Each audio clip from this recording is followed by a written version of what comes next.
하나님 말씀은 요한계시록 13장 9절 10절입니다.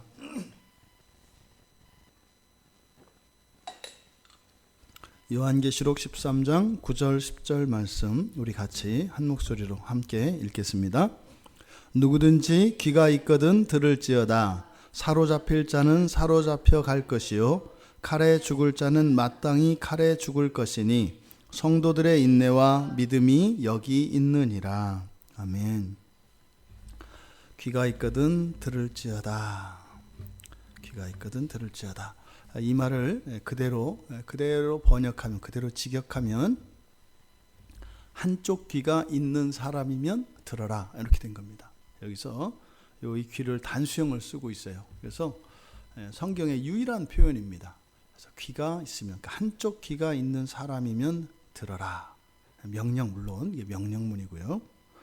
그러니까 한쪽 귀가, 누구든지 귀가 있거든, 이 말은 그래서 한쪽 귀라도 있으면 들어라, 이런 내용이거든요. 그런데 우리말 성경에 귀 있는 자는 들어라, 지금 9절에 나와 있는 요 내용, 누구든지 귀가 있거든 들을지어다, 이게 귀 있는 자는 들을지어다. 그러니까 예수님이 이렇게 또 똑같이 3번을 말씀하신 게 있습니다. 예수님께서 귀 있는 자는 들을지어다. 그때 예수님이 귀 있는 자는 들을지어다 이렇게 말씀하실 때는요, 한쪽 귀가 아닙니다. 그래서 두쪽 귀다, 그렇게 복수형으로 써 있는데, 예수님께서 말씀하신 마태복음 11장 14절 15절, 그리고 누가복음 8장 8절, 그리고 누가복음 14장 35절, 이렇게 3번 예수님께서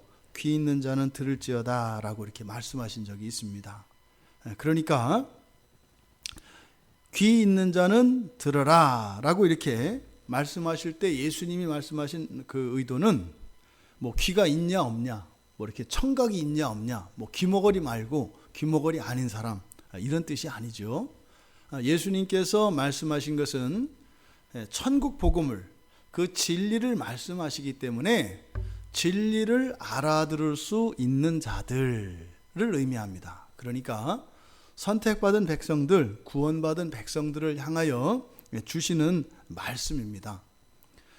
그러니까 예수님께서 이렇게 귀 있는 자들이라고 하신 이 귀는, 그러니까 사실은 육체적인 귀를 통하여 진리를 알아들을 수 있는 영적인 귀를 말하는 것이라고 할 수 있겠죠. 마태복음 11장에서 예수님께서 말씀하셨던 그 대목은 예수님이 메시아라고 하는 그 사실을, 그 진리를 선포하신 후에 말씀하십니다. 구약에서 다시 올 메시아, 다시 말해 엘리야, 구약에서 예언된 그 엘리야가 바로 나다. 그러니까 예수님이 메시아다라고 말씀을 하시고 나서 귀 있는 자는 들을지어다. 이게 우리말로 하면 뭘까요? 믿을 사람 믿고 말라면 마라, 이런 뜻이에요. 그 다음에 누가복음 8장에서는 예수님께서 귀 있는 자는 들을지어다 할 때 무슨 말씀을 하셨는가 하면, 이게 뭐냐면 씨 뿌리는 비유입니다. 씨 뿌리는 비유. 4종류의 밭에다가 말씀이 심겨지지 않습니까? 그래서 그 하나님의 말씀 또는 그 생명의 복음이 열매를 맺는, 결실하는 그 경우에 대해서 예수님이 말씀하시고 나서 또 이렇게 말씀하셨어요. 그리고 3번째가 누가복음 14장에서 소금에 대한 비유입니다. 이것은 제자, 정말로 예수의 제자라면 자기의 모든 소유를 버리지 않고서는 내 제자가 될 수 없다, 이렇게 얘기를 하시고, 그것을 비유적으로 소금에 빗대어 말씀을 하십니다. 소금이 맛을 잃으면 어떻게 돼요? 짜게 할 수 없다. 그러면은 그냥 내다 버린다 이 말이에요. 쓸모없다 이 말입니다. 그래서 이때도 제자, 예수의 제자됨이 무엇인지 그것을 말씀하시고 나서 들을 귀가 있는 자는 들을지어다, 이렇게 말씀하셨어요. 그러니까 이렇게 들어라 라고 하는 이 말씀은요, 굉장히 우리들 신앙의 근본적인 것에 대해서 말씀하실 때 예수님이 말씀하셨고, 또 이 사도 요한이 누구든지 귀가 있거든 들을지어다 라고 하는 이 말을 요한계시록에서만 합니다. 이 요한계시록에서만. 이 사도 요한이 여기서 말하는 한쪽 귀가 있는 사람이라면, 이렇게 한쪽 귀만 있어도 한쪽 귀가 있는 사람, 이 사람은, 이것은 사도 요한이 어떤 의미를 가지고 이 말을 했느냐, 네가 들을 수만 있다면 힘써서 들어라 이 말이에요. 그러니까 여기서는 구원 이런 부분이 아니라 지금 하여튼 들을 수만 있으면 다 들어라 이렇게 얘기해요. 심지어는 뭐겠어요? 두 귀 중에서 한쪽 귀가 먹어버리고, 한쪽 귀가 잘려나가고 하나밖에 남아있지 않다 하더라도 어떻게 해요? 반드시 들어야 하는 말이다 이런 겁니다. 그러니까 뭐겠어요? 다른 데에 대한 모든 관심을 다 버리고 내 말에 온 마음을 집중해서 잘 들어라. 그래서 예수님께서 들을 귀 있는 자는 들어라 라고 하는, 귀 있는 자는 들어라 라고 하는 이 말의 뉘앙스가 다르다. 예수님이 말씀하셨던 것은 진리를 말씀하시기 때문에 그 진리를 알아들을 수 있는 자들을 지칭하신 말씀이었지만, 사도 요한이 지금 여기서 말하는 귀가 있는 자, 그러니까 누구든지 귀가 있거든 이라고 하는 이 누구든지는 뭐예요? 불특정 다수를 향한, 이게 사실은 1차적인 목표는 신자들에게 있겠죠. 근데 여기에는 지금 사도 요한이 어떤 전제가 있냐면 듣지 못할 수도 있다라고 하는 전제가 있어요. 그러니까 굉장히 이 사도 요한은 이 말씀을 통해서 아주 긴박하고 임박한 어떤 상황, 앞으로 오게 될 그 어떤 상황에 대해서 지금 경고하려고 하는 겁니다. 그러니까 뭐예요? 그동안은 뭐 이렇게 신앙을 제대로 했든 안 했든, 하나님 말씀을 순종했든 불순종했든, 지금은 과거가 중요하지 않다 이 말이에요. 왜요? 지금 임박한 어떤 미래의 어떤 일이 있는데 이 일은 너무나 급해요. 그리고 너무나 큰 일이에요. 그래서 그것을 지금 이야기하려고 합니다. 두 번째, 이 말을 통해서 사도 요한이 의미하는 바 두 번째는 다가올 그 환난에 대한 암시를 주는 것과 함께 사도 요한의 마음이 얼마나 안타깝고 얼마나 애통한가 하는 것을 나타냅니다. 그러니까 그냥 안절부절 못하는 거예요. 안절부절 못하는 거예요. 지금 무슨 이야기를 지금 뒤에서 할 이 말을 사도 요한이 말할 때 굉장히 지금 안타까워하는 겁니다. 왜요? 안 들으면 안 되는 거거든요. 그런데 안 들을 가능성이 많아요. 그러니까 굉장히 애통한 겁니다. 그러니까 이 안 들었을 때 뭐 사도 요한의 피해가 되고 이런 것이 아니라 뭐예요? 신자들에게, 신자들이 이 요한의 말을 듣지 않았을 경우에 겪어야 할 그런 고통과 슬픔과 그 아픔이라는 것은 이루 말할 수 없기 때문에 이 사도 요한이 한쪽 귀만 있어도 라고 이렇게 이야기한 것이다. 세 번째로는 이렇게 하는 목적이 무엇이겠어요? 사실은 이 말을 통해서 앞으로 일어날 어떤 일, 우리가 모르는 어떤 일에 대해서 사도 요한이 이야기를 해줄 것인데, 그 말씀을 통해서 신자들에게 용기를 북돋아주고 격려하기 위한 것입니다. 이게 누구든지 귀가 있거든 이라고 하는 이 말을, 그러니까 한쪽 귀가 있는 사람이라면 이라고 이렇게 표현한 의도다. 들어라 그랬어요. 들어라. 그런 사람이면 들어라. 이렇게 들어라. 이것은 부정과거 명령으로 돼 있어서, 부정과거 명령이 뭐라 그랬어요? 아주 긴박한 거. 그렇죠? 그리고 이것은 진작에 되어졌어야 되는데 되지 않은 것처럼. 그래서 매우 급하고 그리고 너무나 중요한 그런 명령, 즉각적으로 순종해야 되는 그런 명령을 나타낸다고 말씀을 드렸지 않습니까? 그래서 바로 앞에서 요한의 말이 의미하는 바가 이러이러했을 것이다 라고 말씀을 드린 것입니다. 그리고요, 여기서 들어라 라고 이렇게 했는데, 이 들어라 라고 하는 말은 이후로는 다시 이 말을 듣지 못할 거다 이런 의미도 있어요. 이후로는 다시 듣지 못할 것이다. 왜냐하면 이 사도 요한이 이렇게 귀 있는 자는 누구든지 귀가 있거든 들을지어다 라고 하는 말을 요한계시록에서 8번 이야기한다 그랬는데 7번은요. 요한계시록 2장과 3장에 있는 내용 뭐죠? 소아시아 7교회에 대한 말씀이죠. 소아시아 7교회에 대하여 말씀하실 때 그 교회들에게 들어라. 누구든지 귀가 있거든 들어라. 바로 소아시아 7교회에 대해서 예언과 경고, 칭찬, 격려를 하시고 난 뒤에 교회들을 향하여 말씀을 하십니다.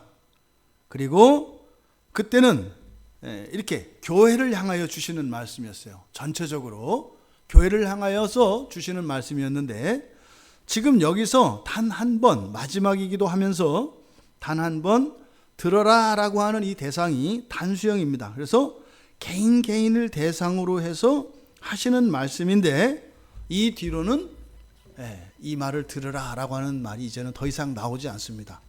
그러니까 사도 요한은 마지막으로 내 말을 들어라 라고 하는 이 명령을 할 때 사도 요한의 마음이 어떠했을까 하는 것을 우리가 짐작해 볼 수 있다. 그런데 무엇을 들으라고 하는 걸까요? 앞에서 소아시아에 있는 7교회들에게 들어라 라고 할 때는 성령의 말씀을 들어라 이렇게 얘기합니다. 성령께서 말씀하시는 것을 들어라 이렇게 얘기합니다. 그래서 근데 지금 여기서는 사도 요한이 자기의 말을 들어라 이렇게 얘기합니다. 자기의 말을 들어라. 그러니까 마치 여기서 요한이 행여라도 이렇게 말씀을 들어야 할 것은 오직 하나님의 말씀인 것처럼 성령의 말씀인 것처럼 7번을 사용을 했는데 그 한 번에다가 내 말을 똑같이 그렇게 성령의 말씀을 들으라고 하는 그것과 똑같이 내 말을 들어라 라고 한 것은 자기 자신을 이렇게 성령과 같이 높이려고 하는 그런 의도는 전혀 아닐 것입니다. 그러니까 요한이 이렇게 하나님 말씀을 전해주면서 그 하나님의 말씀을 들으라고 할 때와 똑같이 자기가 이야기해 줄, 이 사도 요한이 이야기해 줄 그 말을 들어라 라고 하는 것은 무엇이겠어요? 너무나 중요하고 확실한 진리이기 때문에 그렇게 마치 성령의 말씀을 듣는 것과 같이 들어라 라고 충고를 하는 것입니다. 앞에서 계시록 2장과 3장에서 성령께서 하신 말씀의 내용들은 교회들에게 주신 격려와 교훈입니다. 그래서 잘하는 것은 인정도 해주시고 격려해 주셨고 또 놓치고 실수하고 잘못한 것들에 대해서는 그것을 지적하시고 깨우쳐서 돌이킬 수 있도록 하셨습니다. 그런데 지금 여기서 요한 사도가 하는 말씀은 앞으로 일어날 일에 대하여 대비하라는 말씀입니다. 그런데 어떻게 해요? 반드시 들어야 한다. 반드시 들어야 한다. 그리고 다시는 내가 이 이야기를 해줄 기회가 없을 거다. 그러니까 이게 인생의 마지막의 기회로 알고 내가 앞으로 일어날 일들에 대하여 대비할 것을 말해줄 텐데 그것은 반드시 듣고 순종해라. 이렇게 이야기를 하는 겁니다.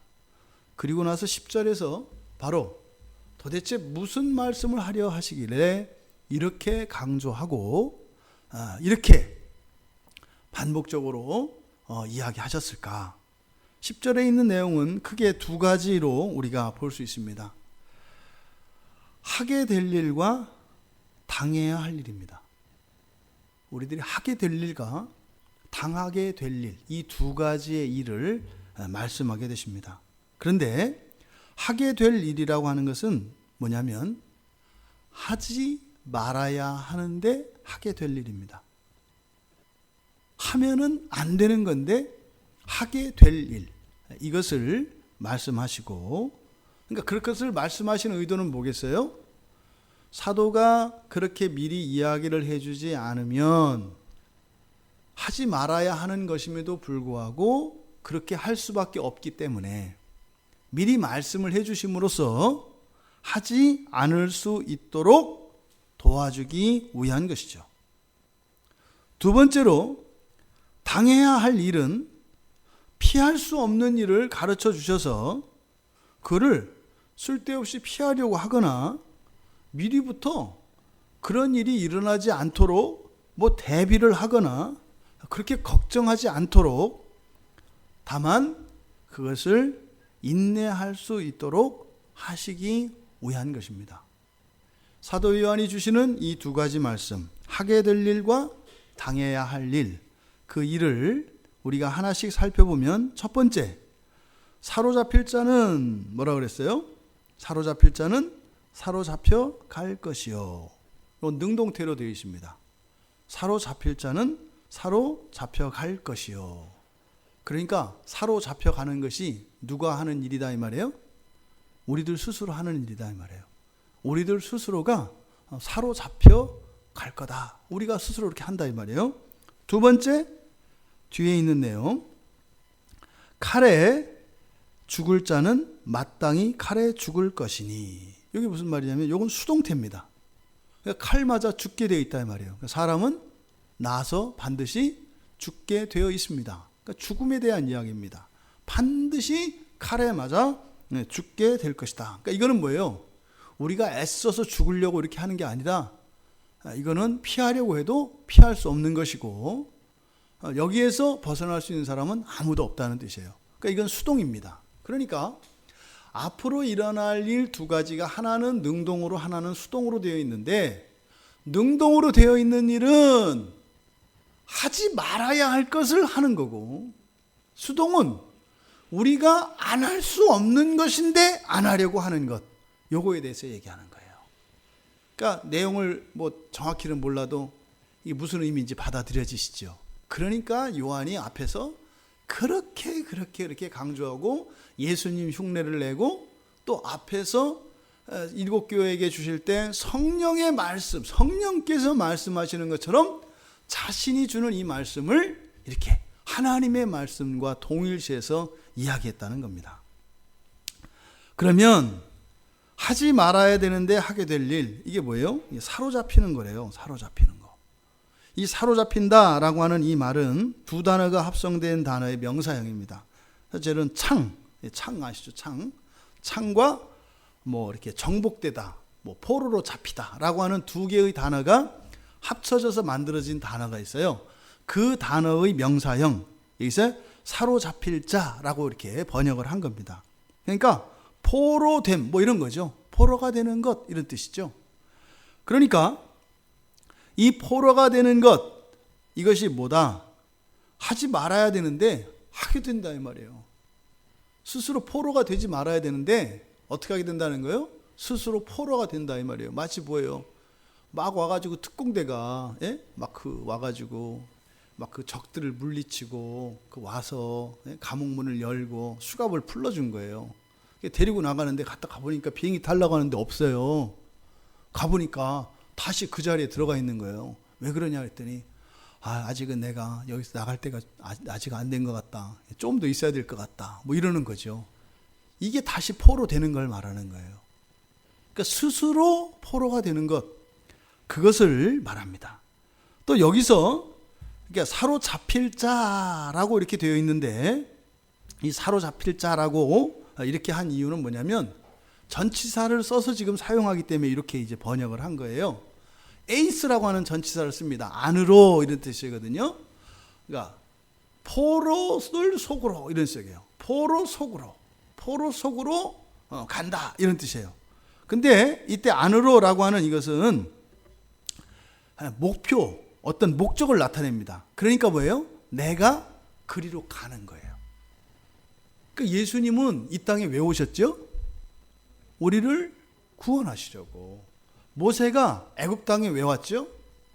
포로되었던 이스라엘 백성들을 이제 탈출시켜서 자유인으로 해주려고. 그렇죠? 근데 보세요. 광야에서 그 탈출해서 그 홍해를 가르고 탈출했던 이스라엘 백성들이 했던 행동들을 생각해 보세요. 애굽에서 포로되었던 자를 구출해서 이제 자유민으로 삼았는데 이들이 끊임없이 했던 일이 뭐예요? 다시 애굽으로 돌아가려고 하는 일. 그러니까 이게 어제 오늘 얘기가 아닌 거예요. 이 일은 끊임없이 계속된다는 거예요. 그러니까 여기서 또 이렇게 다시 포로가 되기 위해서 살아가는 거예요. 그러니까 말은 말이 안 돼요. 이 세상에 어떤 사람이 인질이 되었다가 풀려났는데 또다시 인질이 되려고 그리 가겠냐고요. 상식적으로 이해가 안 가잖아요. 너무 무섭잖아요. 납치되고 유괴되고 포로되어 있는데 너무 싫잖아요. 그런데 요한은 뭐라고 하냐면 다시 또 너는 그리로 가려고 할 거야. 누구나 다 그렇게 할 거야. 근데 너희는 하지 마. 이렇게 얘기하는 거예요. 이 도대체가 사람으로 알 수가 없어요. 도대체가 이게 이해할 수가 없어요. 이해할 수가 없어요. 여기서 갈 것이요 뒤에 가다라고 하는 이 단어 있지 않습니까? 이 가다라고 하는 단어를 여기는 어떤 단어를 썼냐면 이렇게 합성해서 단어를 이렇게 합성해서 만들었는데 누구누구의 권위 아래로 누구누구의 권세 아래로 들어가다. 직역하면 그렇게 돼요. 그냥 원래 가다라고 하는 말 앞에다가 무엇 누구누구의 아래로라고 하는 전치사를 붙여서 이 말을 썼어요. 그러니까 지금 여기서 사로잡혀갈 것이요 라고 하는 게 간다는 게 어떤 의미라고요?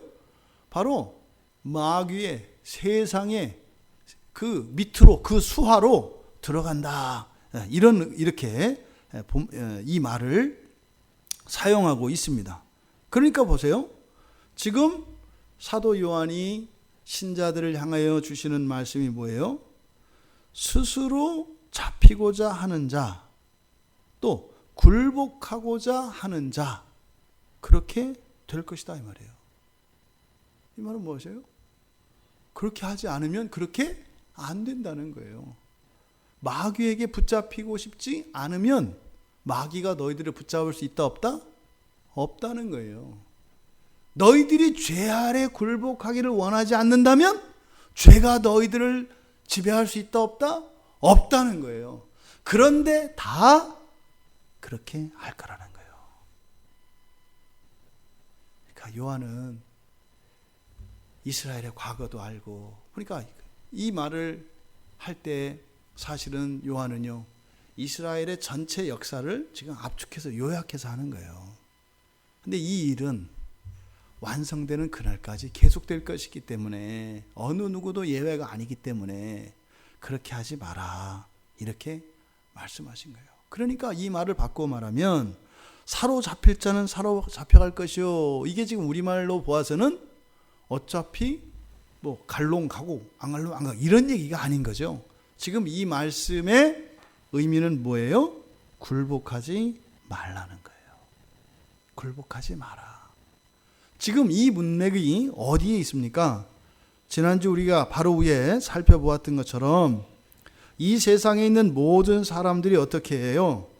짐승을 경배하게 되잖아요. 짐승을 경배하게 되잖아요.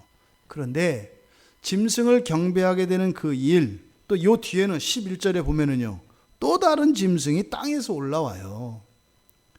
이 일이 그렇게 짐승에게 경배하고 짐승의 세력이 점점 커지고 하는 이 일이 그것들이 세서 이들이 경배하는 것이 아니라 뭐 한다는 거예요? 지들이 좋아서 한다 이 말이에요. 그런데 정작 본인들은 그렇다고 생각 안 한다 이 말이에요. 어쩔 수 없어서 뭐 이런 상황에서 어떻게 안 해요? 이렇게 한다라는 거예요. 그러니까 요한은 그렇게 하지 말라는 거예요. 굴복하지 말라는 거예요. 두 번째로 칼에 죽을 자는 마땅히 칼에 죽을 것이다.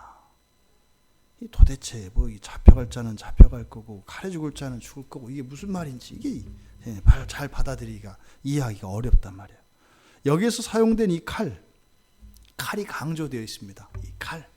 이 칼이라고 하는 것은 사람을 죽이는 살상도구죠. 그래서 이 칼 하면 여기서 딱 떠오르는 것은 뭐예요? 그 로마 병사들이 들고 있는 그 칼 생각하시면 돼요. 양날 서 있고 끝이 뾰족한, 생각나시죠? 로마 병정들이 들고 있는 칼, 길지 않은, 그렇죠? 이 정도 되는 크기에 딱 들고 있는 그 칼을 의미해요. 그러니까 양날이 서 있고 그 끝이 뾰족해서 이렇게 찌를 수도 있고 벨 수도 있는 그 칼을 의미합니다. 그런데 이 칼은 성경에서 비유적으로 전쟁 또 심판을 상징합니다. 그러니까 칼에 죽을 자는 마땅히 칼에 죽을 것이다 라고 할 때 이 칼이라고 하는 의미는 무엇이에요? 결국은 이 세상에는 전쟁 그리고 폭력 이런 것들이 없을 수 없다라는 거예요. 없을 수 없다. 그건 계속 될 것이다. 그러니까 왜 그 여호와의 증인이나 이런 사람들이 뭐예요? 우리가 무기를 잡지 않으면 세상에 전쟁이 없어질 거다. 그러니까 집총 거부하고 뭐 군대 가는 것 대신 뭐 감옥에 가고 이렇게 하잖아요.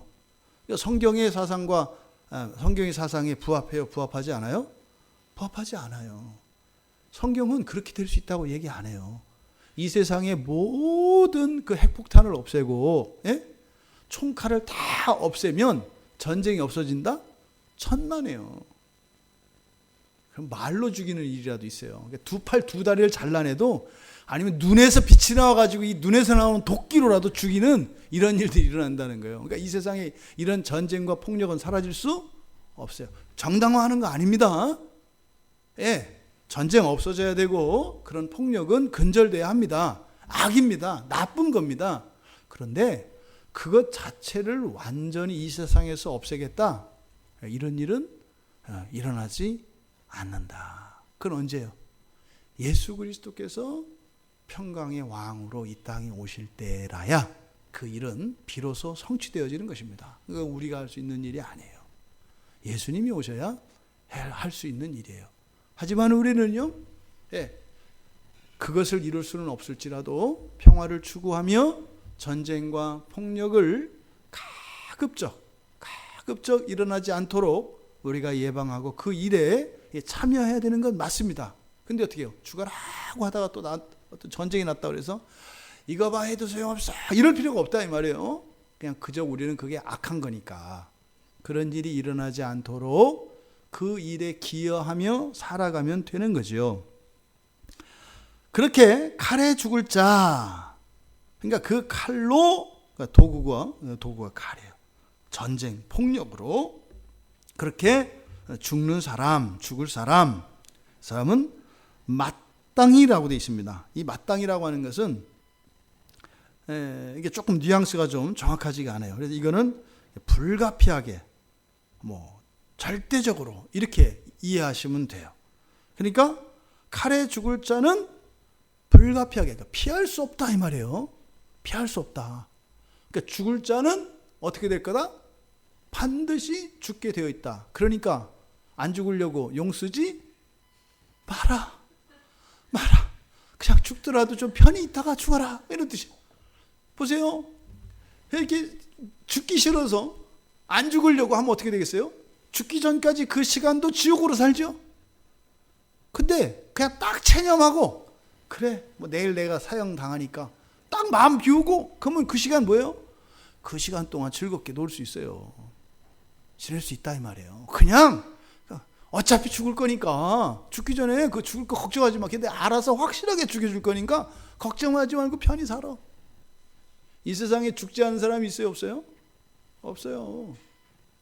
굶어 죽든 심장마비 병으로 죽든 사고로 죽든 다 죽어요. 근데 지금 여기서는 칼로 죽는 것, 가장 폭력적인 죽음, 어찌 보면 가장 비참하고 끔찍한 죽음을 상징하는 것일 수 있어요. 근데 이것을 피할 수 있다 없다? 없다. 아니 그거는 부처도 깨달았는데 태어나면 반드시 죽게 되어 있다는 거 모두 다 아는데 아니 코끼리도 죽을 때가 되면 내가 죽을 때를 알아가지고 코끼리 무덤으로 간다면서요.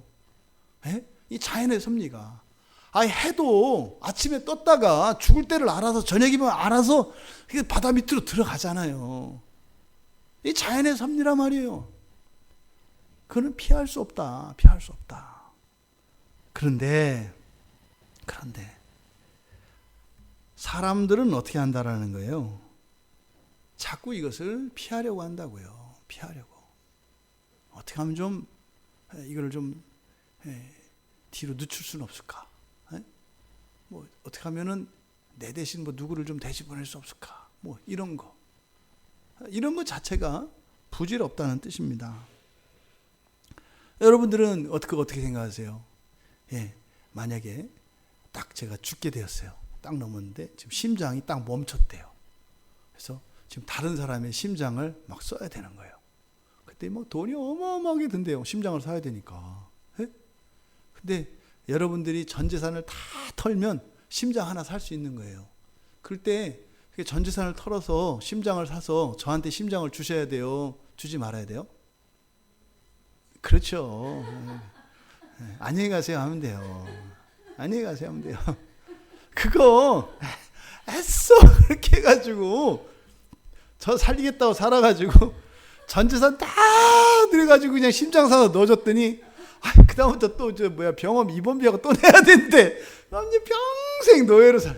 그러지 마세요. 그럴 필요 없어요. 그럴 필요 없어요.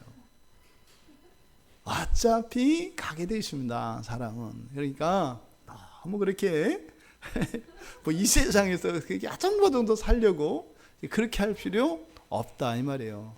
근데 사실은 단순한 죽음의 문제가 아니라 여기서 칼로 죽는 죽음, 이 칼이 강조되어 있다 그랬잖아요. 그러니까 사실은 이 세상에서 일어나는 모든 불행을 이야기합니다. 그러니까 죽는데 그냥 죽는 게 아니라 뭐예요? 너무 불행하게, 너무나 비참하고 고통스럽게 죽는 거예요. 그러니까 이런 것들에 대해서 어떻게 그것은 피할 수 없다 이렇게 얘기하는 거예요. 그러니까 그런 일은 자연스럽고 당연히 일어나는 것이다. 그래서 결론적으로 우리들이 어떻게 해요? 우리들이 피할 수 없는 그 죽음에 대해서 이야기함으로써 쓸데없는 것에 우리들이 힘을 소비하고 우리의 마음을 뺏기지 않도록 사도 요한이 이야기하는 겁니다.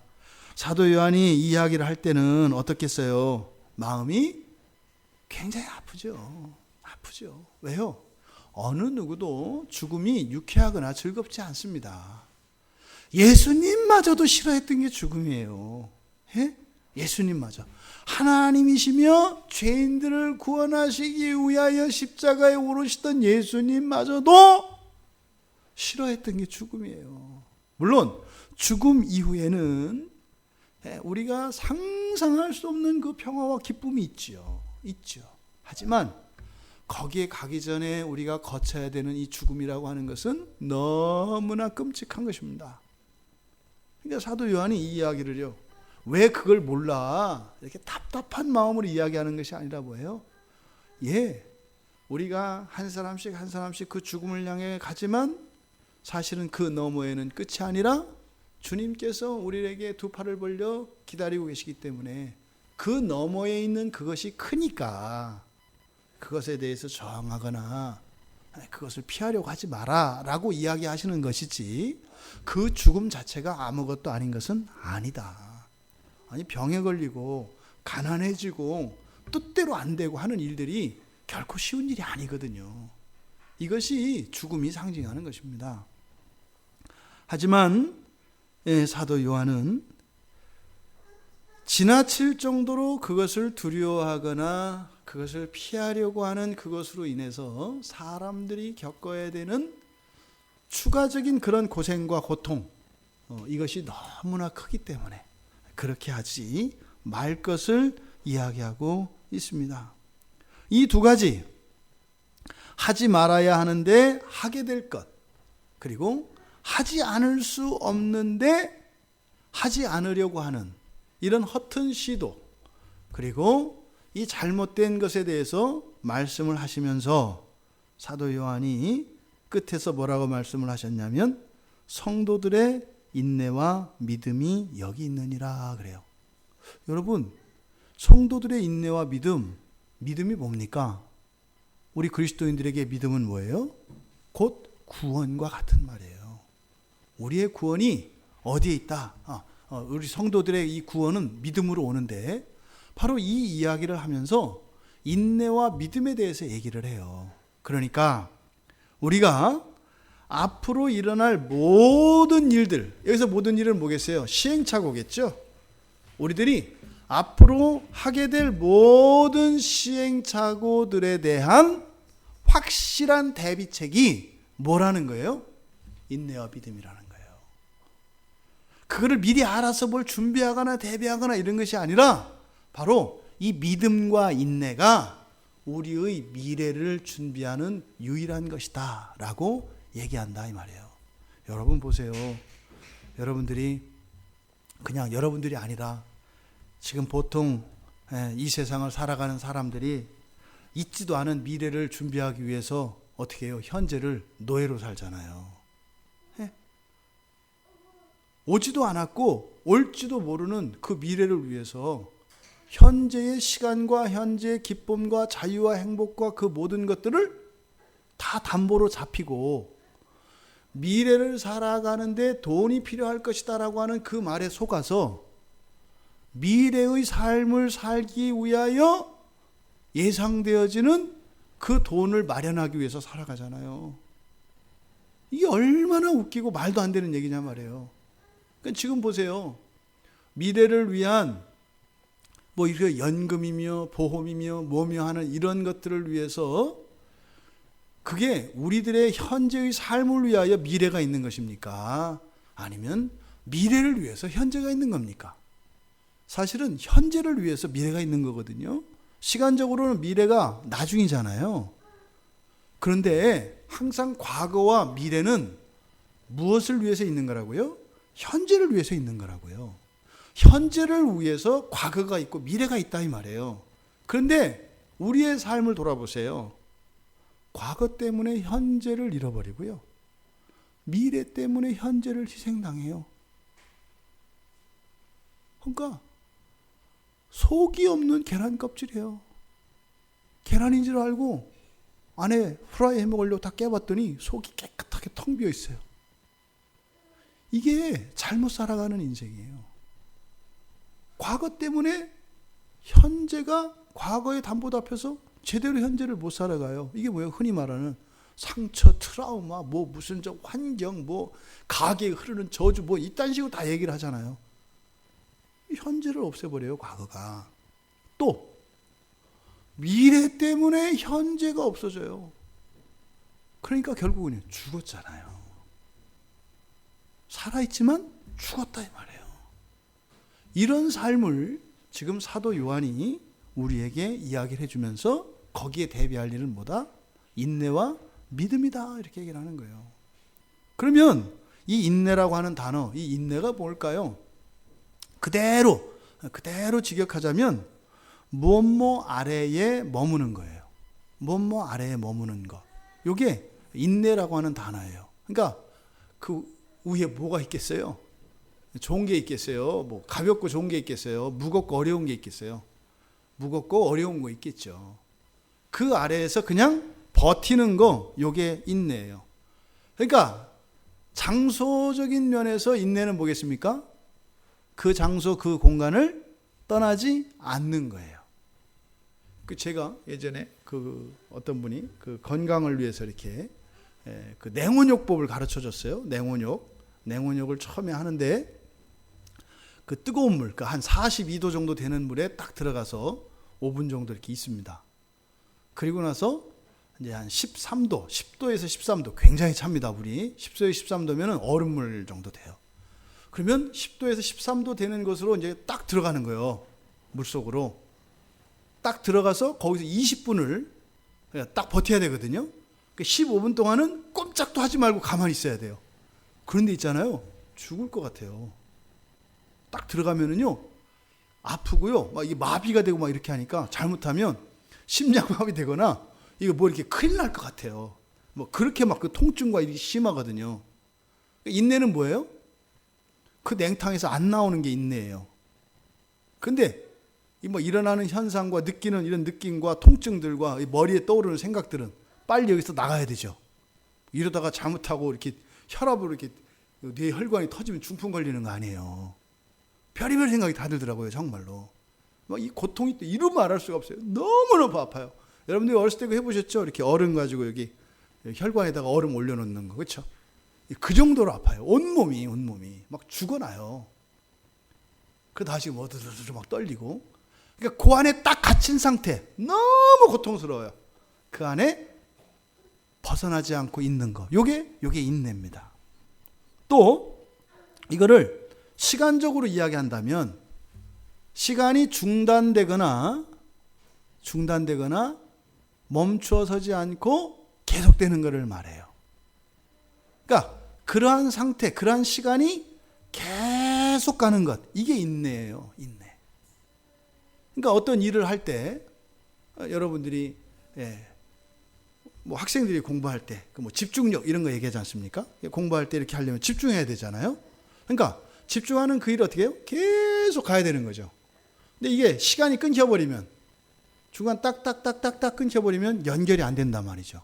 그러니까 시간적으로는 지속하는 거예요. 계속 하는 거예요. 이게 인내입니다. 또 어떤 조건이나 상황, 어떤 조건이나 우리의 삶의 상황으로 놓고 보았을 때 인내라고 하는 것은 뭘까요? 다른 것이나 다른 사람들과 같지 않은 상태로 남아있는 거예요. 이게 인내예요. 예를 들어서 우리가 많은 사람들이 신앙을 떠나고 배교하고 돌아왔을 때 어떻게 해요? 그 사람들 따라가지 않는 거예요. 그러니까 그 사람들과 같아지지 않는 거예요. 이게 인내입니다. 그러니까 이 인내라는 말이 이게 뭐겠어요? 인내라는 말을 요즘 말로 하면은 왕따짓이에요. 왕따짓. 예? 이런 환경과 이런 것으로부터는 왕따짓이고, 또 미련한 짓이에요. 왜요? 이거 잘못하면 심장마비 걸려갖고 냉탕에 왜 그러고 있어? 그냥 나와야지. 나오면 편안해지는데 나와야지. 또 힘들어 죽겠는데 그걸 뭘 참아. 좀 쉬었다가 하면 되지. 그러니까 이 인내라고 하는 단어는 사실은 우리가 그렇게 받아들이기가 어려운 말입니다.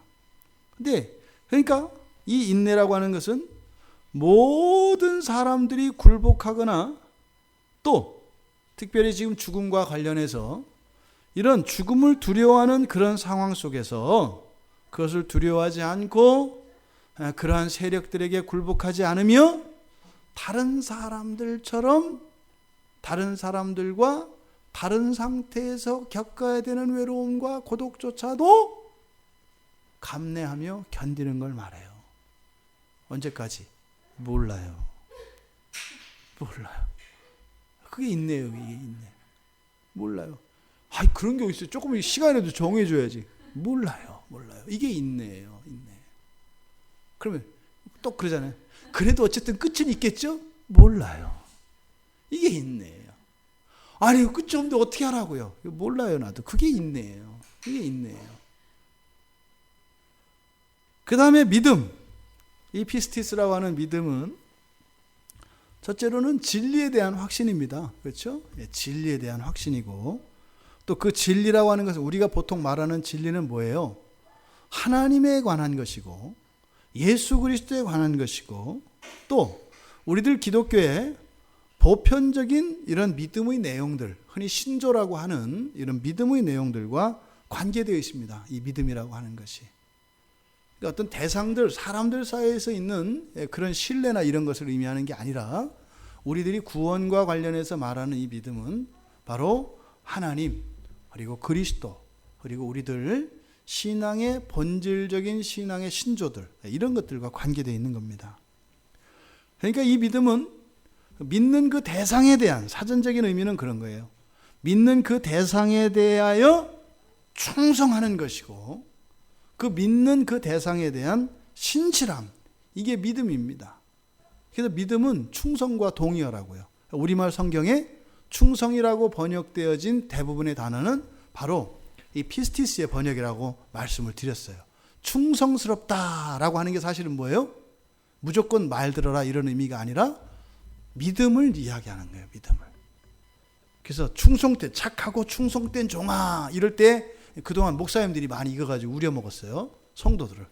착하고 충성된 종아 이렇게 해가지고 뭐예요? 무조건 교회 일에 그냥 충성하게 하고, 이 충성은 군대에서 사용하는 충성을 바꿔버린 거죠. 그렇죠? 근데 성경에 있는 충성은 그게 아니라 뭐예요? 절대적인 신뢰에 기초하여서 일어나는 행동 양식을 충성이라고 말하는 거예요. 이게 믿음은 하나님의 설득에 의해서 생겨납니다. 그러니까 이거는 결코 우리들 안에서 나오는 게 아니에요. 그러니까 하나님이 어떻게 하세요? 누군가에게 믿음을 주셨을 때는 하나님이 그 사람 마음을 이렇게 설득하신 거예요. 인격적으로. 그래서 하나님으로부터 주어진다 이렇게 얘기를 해요. 하나님으로부터 주어진다고 하는 의미가 믿음을 이렇게 툭 주시는 게 아니라 뭐예요? 그 사람을 설득하세요. 성령께서 그 마음을. 그래서 그것을 받아들일 수 있도록. 그러니까 하나님의 설득하시는 이런 인격적인 하나님의 행동이 우리 안에 믿음을 일으키는 거예요. 또한 그래서 이 믿음은 하나님의 보증이에요. 왜요? 하나님이 설득한 거니까. 여러분 그러지 않아요? 이렇게 물건을 파시는 영업사원들이 어떤 걸 이렇게 팔잖아요, 물건을. 그러면 설명하지 않습니까? 이것에 대해서 이건 뭐가 좋고 이렇고 이렇게 얘기를 하잖아요. 그래서 내가 그걸 믿고 샀어요. 왜 샀어요? 믿으니까 샀죠. 근데 사람은 믿었다가 그 사람 거짓말이었네 이렇게 실망할 수가 있잖아요. 근데 믿음은 누가 파신 거라고요? 예수님이, 하나님이. 그러니까 이거는 확실한 보증인 거죠. 그러니까 믿음은 한치도 속는 법이 없고 한치도 어긋나는 게 없는 거예요. 그러니까 믿음은 너무 좋은 거예요. 왜? 하나님이 우리에게 파신 거니까. 그래서 하나님의 보증입니다, 믿음은. 근데 이 믿음은 누구에게 주어질까요? 구원받은 사람에게만 주어집니다. 믿음을 주어서 구원받게 하시는 것이 아니라 구원받은 사람에게 이 믿음이 주어지는 것이에요. 왜? 그러니까 믿음은 구원받기 위해서 있는 게 아니에요. 우리들이 자꾸 이 믿음을 구원의 조건으로 이해하는 경우가 많거든요. 대표적인 얘기가 구원파 이런 거 아니에요. 당신이 구원받았다고 믿으면 구원받는다. 몇 년, 몇 월, 며칠, 생일 날짜만 외워놓으면 당신은 확실히 구원받는다. 구원받으셨어요? 네. 몇 년, 몇 월, 며칠, 몇 시예요? 그거 모르는데요. 어떻게 당신은 당신의 출생의 그 날짜, 생일 날짜를 알고 구원받은 날짜를 모릅니까? 구원받은 것보다 이 세상에 태어난 게 더 중요한 걸까요? 그건 아니죠. 그러면 당신이 혹시 구원 안 받은 건 아닐까요? 어떻게 그 중요한 게 기억에 안 남을까요? 이게 이제 구원파 사람들이 전도할 때 기존 신자들을 흔드는 방식이에요. 그러니까 마치 믿음이 구원의 한 조건, 한 요소인 양 이렇게 이야기한다 이 말이에요. 근데 믿음은 사실은 뭐라고요? 구원받은 사람들에게 주시는 선물이 믿음이에요. 그러니까 믿음은 구원을 받았냐 안 받았느냐 이게 아니라 믿음의 용도는 다른 데 있어요.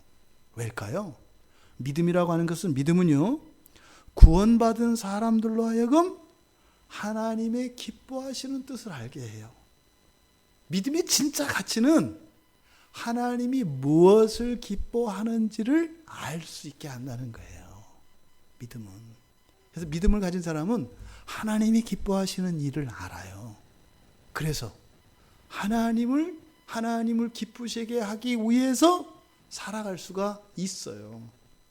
그러니까 구원받은 사람에게 믿음이 주어지면 그 사람의 삶은 어떻게 살아가요? 그저 하나님 기쁘게 하기 위해서 살아가는 거예요. 그러니까 이 믿음이 엉키면 어떻게 돼요?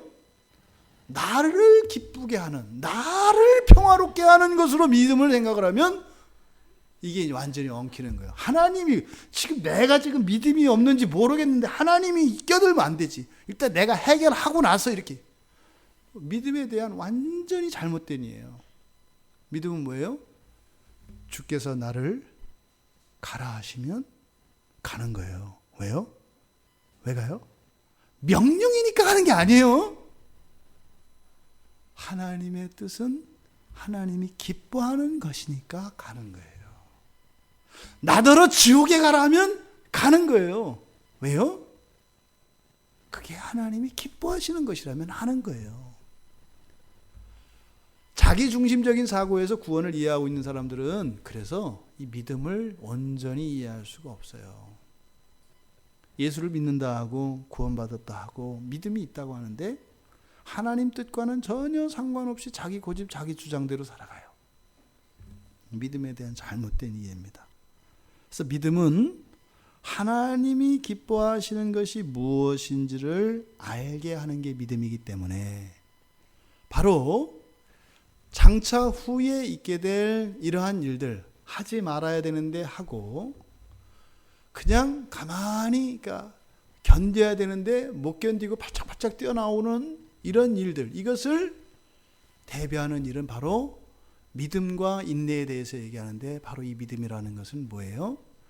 하지 말아야 되는데 하게 되는 그 상황에 하지 말아야 되는 그것이 하나님이 기뻐하는 것이다 라고 사도 요한이 이야기함으로써, 너를 기뻐하기 위하여 살고자 한다면 하지 말아야 할 것을 하면서 살게 될 것이고, 하지 말아야 할 것을 네가 안 할 수 있는 유일한 것은 너의 기쁨이 아니라 하나님의 기쁨을 위하여 살고자 할 때 하지 말아야 할 것을 하지 않을 수 있다라고 지금 이야기한다 이 말이에요. 여러분, 우리가 피할 수 없는 것, 그것은 인내로 준비해야 합니다. 미리 걱정할 필요 없어요. 이길 힘을 주시옵소서. 그래서 그 시간, 그 장소, 그런 환경과 그 조건의 상태에서 인내하면 됩니다. 왜요? 견딜만 하니까 그것이 아니라 그 인내에 하나님의 기뻐하시는 뜻이 있다는 겁니다. 그런데 인내해야 될 그 상황은 우리가 기뻐하는 상황이 아니에요. 그러니까 하나님의 기쁨과 나의 기쁨이라고 하는 이 선택의 기로에서 하나님의 기쁨을 선택해라 라고 요한 사도는 우리에게 가르쳐 주는 것입니다. 그리고요, 앞으로 일어날 이 일들에서 대부분의 사람들은 어떻게 짐승을 경배하고 그렇게 굴종하게 될 것이다. 굴종하게 될 것이다. 나도 그게 얼마나 끔찍하고 그렇게 하지 않는 게 얼마나 어려운 일인 줄 안다. 그런데 그렇게 해서는 안 된다. 안 된다는 게 뭐겠어요? 하면 벌 받으니까 이런 게 아니에요. 너희들이 결코 그것으로 인해서 어떤 유익이 너희들에게 없을 것이고, 오히려 그것으로 인해서 너희들에게 큰 고통이 더하여질 것이기 때문에 사도 요한이 이렇게 우리들에게 권면하고 있는 것입니다. 여러분, 이렇게 할 수 있는 것은 오직 믿음과 인내뿐입니다. 그래서 우리가 늘 준비해야 되는 것, 그것은 이미 우리에게 주신 그것에 반하지 않는 삶을 살아가는 것이고, 잠깐이라도 중단되지 않도록 지속적인 믿음을 가지고 살아가는 것, 이것이 우리의 미래를 위한 유일하고 최선의 준비다라고 하는 것을 기억하시기 바랍니다. 여러분, 내가 이해할 수 없는 환경과 상황들, 내가 원하지 않는 그런 인생의 시간들 찾아올 때가 있습니다. 그것을 단지 아무 의미 없이 그냥 하나님의 음성이 들리지 않는 그 가운데에서 인내하려고 할 때 그게 얼마나 지루하고 고통스러웠던가 하는 것은 아마 우리 모두가 그런 개인적인 경험이 다 있을 것입니다. 근데 요한이 우리들이 놓치고 있었던 중요한 팁을 하나 가르쳐 주시는 거예요. 그때 하나님이 아무 말씀도 안 하시고 그냥 계신 것이 아니라 우리의 고통, 우리의 아픔, 그런 것을 똑같이 아파하시지만 중요한 것은 우리가 그 상황에서 믿음을 버리지 않고 인내하는 그것을 하나님이 기뻐하신다는 것이에요. 아무 소리 들리지 않지만, 내 환경에 아무런 소망도 없는 것 같지만 하나님이 기뻐하신다면 그 기쁨을 위하여 기꺼이 그런 시간과 그런 환경 속에서 우리가 견딜 수 있다라고 요한은 얘기한 겁니다. 어쩌면 이것은 요한 자신의 고백일 수 있습니다. 이거는 지금 요한이 하늘의 환상을 통해서 하나님의 계시를 보다가 중간에 자기의 생각을 집어넣은 겁니다. 근데 이것조차 하나님께서 감동하여 주신 것이지요. 그래서 이것은 철저히 사도 요한의 신앙과 인생에 대한 모든 경험, 그리고 그런 의미들이 응축되어진 놀라운 지혜의 말씀인 것입니다. 사도 요한이 주신 이 말씀이 우리의 앞날에 대한 그런 모든 두려움과 의심과 걱정, 염려를 내려놓을 수 있게 하는 큰 유익이 되기를 바랍니다. 또한 고집스럽게 하나님이 기뻐하지 않는 그 일을 추구하려고 하는 우리 안에 있는 이 죄된 본성과 우리의 무지와 어리석음에 대하여 경계심을 늦추지 않는 기회가 되기를 바랍니다. 절대로 사람들을 핑계 삼거나 그 시대를 핑계 삼아 우리들의 본분을 잊지 않고 살아갈 수 있는 우리 모두가 되기를 바랍니다. 그래서 모두 다 그 짐승 앞에 무릎 꿇고 경배할 때 무릎을 굽히지 않고 그 하나님의 기쁨과 영광을 위하여 기꺼이 칼로 맞이하는 그 죽음조차도 담대히 맞설 수 있는 우리 모두가 되기를 주님의 이름으로 축원합니다.